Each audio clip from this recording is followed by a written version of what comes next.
All right, what's going on, Sooner Nation? Today, I got to bring up a harsh reality for the Oklahoma Sooners and Brent Venables because the offensive coordinator search, this is what a lot of Oklahoma fans are tuned in on right now because it's quite frankly the area of your team that's dragging Oklahoma down to be a potential 5-7 team at the end of this year.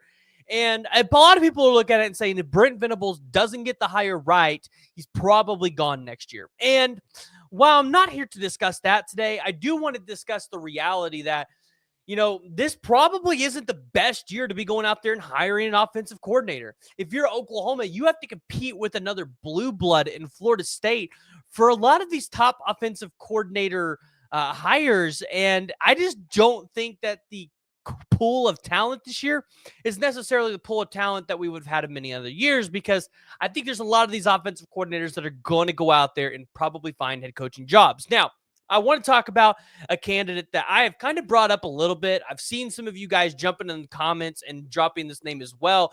And it's somebody that I think could be a really good fit for the offensive coordinator job. Before we do that, though, I want to hear from y'all. So join the discussion. Jump in the comments below. Give me your thought on whether or not you like this candidate or who you want to be the offensive coordinator at Oklahoma. If you're new to the channel, make sure you guys hit that like and hit the subscribe button. 66% of you guys that watch my videos are not subscribed, and it helps me out a ton. It helps keep the show free. So just check down below and make sure you're subscribed. But the candidate that I want to talk today is about Dan Mullen. And I know some of you guys are going to go, one, probably tune off right now. Let's hold on a second. I want to explain this to you. I really want you to understand the argument for bringing in a guy like Dan Mullen, because so many people's arguments against Dan Mullen is because he once upon a time said he didn't like recruiting. But that doesn't mean he doesn't recruit. People just assume that because he said it that he doesn't want to recruit. So, all right, let's talk about it. Dan Mullen has had a very successful time, whether it's been as an offensive coordinator or a head coach around college football. And I mean, I think where you really started to see Dan Mullen burst onto the scene was when he was at Utah from 2003 to 2004 as a QB's coach and coached up Alex Smith. I think a lot of people forget he brought up Alex Smith. And then you look at his time from 2005 to 2008 at Florida, and as an offensive coordinator and a QB's coach there, helps develop Tim Tebow and ultimately ends up his offense helps Florida win a national championship. And Oklahoma fans know that way too well. And then he starts his career as a head coach. And this is where I want people to understand this.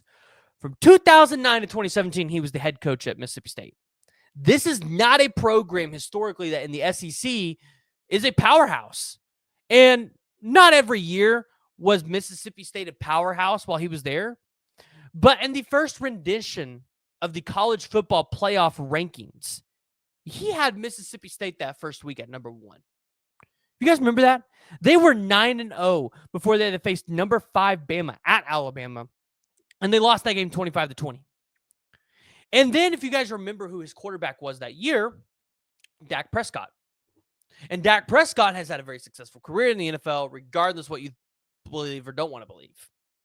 And so you look at Dan Mullen's success as an offensive coordinator, being able to call the plays and the quarterbacks that he's coached. Like, this should provide Oklahoma fans with a sense of ease, saying he could maybe keep the talent here and he would have a lot to work with. And what Oklahoma has in talent, I think, would work really well for Dan Mullen, because Dan Mullen, he likes to spread the offense. Like, he likes to spread the field on the offense and attack the defense from multiple different ways, right? Like, he likes to kind of trick the defense into getting into those 1 or 2 high safety looks and then running the ball, right? Stacking the box, running the ball. But then he also likes to get the defense to stack the box and then go out for those one-on-one matchups in the passing game. And Dan Mullen has been very good at this throughout his career, getting the opposition on the other side of the field to really kind of play a guessing game. And if you're Oklahoma, like, you want to see a little bit more of a balanced attack. And Dan Mullen's done a really good job, at just kind of teaching those quarterbacks of, when to read when there's an extra number in the box and essentially allowing for those offensive linemen to block straight ahead. So you look at, what Dan Mullen could bring to Oklahoma with what we already have on this roster. I think one, he could retain the players. And then, two, he could probably turn it around and be a pretty successful offensive coordinator and probably be gone in 2 years, right? So by the time he would actually need to go out there and recruit a quarterback, we would probably be looking for a new offensive coordinator anyways.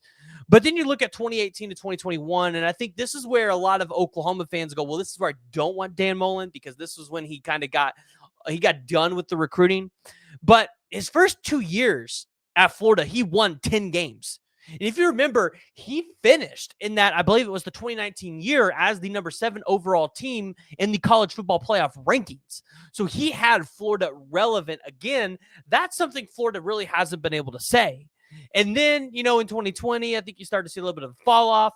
But even then, when he was the head coach at Florida from 2018 to 2021, he had Kyle Trask, who ended up getting drafted. And I think a lot of people forget this. Regardless of how good the player is in the NFL, your job as an offensive coordinator or a head coach is to just get the player to the NFL.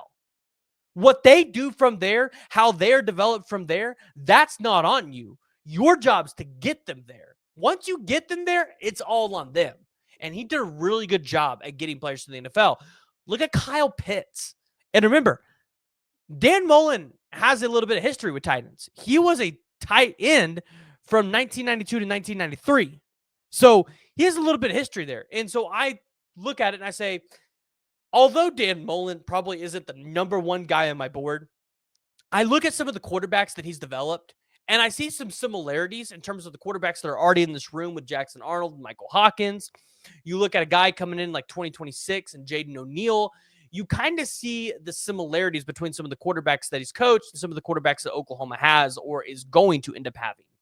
And so you look at Dan Mullen as an offensive coordinator for Oklahoma.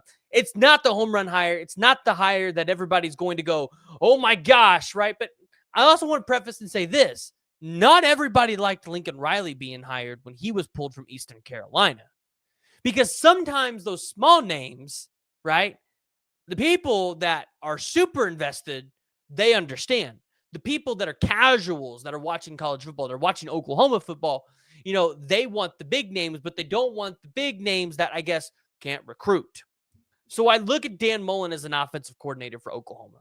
And I say, if this is a guy that can just get Oklahoma to average 450 yards per game, but through 2018 and 2018 through 2021 Florida teams, he had averaging almost damn near over 500 yards a game of offense, right? So if he could just get 400 to 450 yards per game on this offense for Oklahoma, average 30 points per game, this is an Oklahoma team that could be competing for a college football playoff national championship.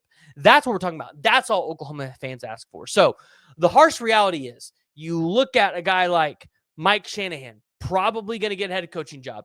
Brennan Marion, probably getting a head coaching job. Will Stein, probably getting a head coaching job. Definitely probably not leaving Oregon, though. You're going to be left with a Dan Mullen, a Joe Craddock, a Matt Wells, or somebody like that. But then also you have to compete with Florida State for an offensive coordinator. And so that's going to make this search a little bit tougher. So I want to hear from y'all. Make sure you guys join the discussion. Jump down in the comments below. Give me your thoughts. And if you guys are new to the channel, make sure you guys hit that like and you hit that subscribe button.